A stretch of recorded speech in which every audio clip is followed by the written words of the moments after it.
երաշտական դպրոց կա Փայդաշեն, որը որ բալանսում կար, բայց փաստացի չկա։ Տնօրենը զեկուցագրով ներկայացրել է, որ այդ քանդվել է քաղաքապետի բանավոր հանձնարարությամբ, փայդերը ուղարկվել են եկեղեցու շինարարությանը։ Գույքագրման գործընթացի մեկնարկից հետո սա միակ դեպքը չէ, երբ շինությունը կա հաշվառված քաղաքապետարանի բազայում, սակայն չկա փաստացի։ 599 կիսակառույց եւս այդ ճակատագրին են արժանացել։ Ըստ փաստաթղթերի այդ կան կիսակառույց կա Գյումրիում, սակայն ուսումնասիրությունները փաստում են, որ թիվն անիրական է։ Կիսակառույցներ իրոք կան, բայց դրանց թիվը ներկայում 57 է։ Եթե դա օդարվել է եւ քանդվել է, այդ դեպքում պետք է հիմքեր լինեն մուտքերի մասով։ Եթե դա չի օդարվել, անդերության է մատնվել,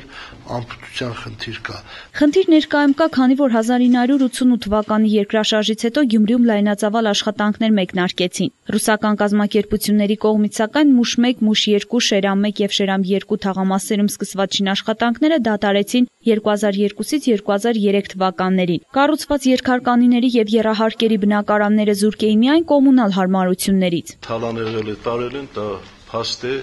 շենքերը մնացել են։ Օրինակ մենք որ գնում ենք Շիրագացու փողոցով աջ կողմի վրա այնտեղ կան շենքեր, որոնք կառուցում են ժամանակ մեր տնօրինական կոմբինատը բավականին ուժեղ ամրակայուն շենքեր էին, բայց այդ շենքերից հիմա երկու հատ ներկա են,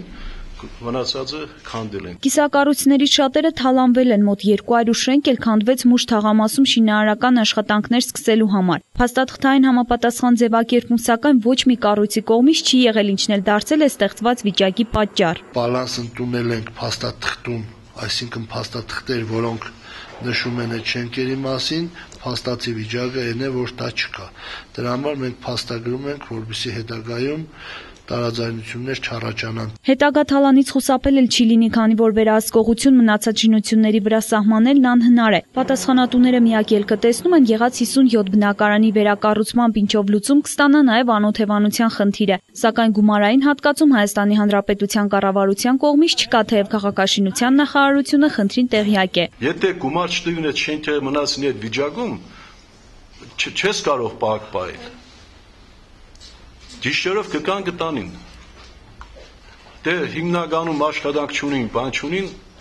հասկանալի է, բայց որ զոհեր են տալիս, նորից շարունակում են ամենավատը դա է։ Քաղաքացիներ կան, որ ունեն օրդերներ, եւ այդ օրդերների արկայության պարագայում բնակարանների ապահովման հերթացուցակից դուրս են եկել։ Եվ քանի որ գույքը ինքնին վկայական չունի,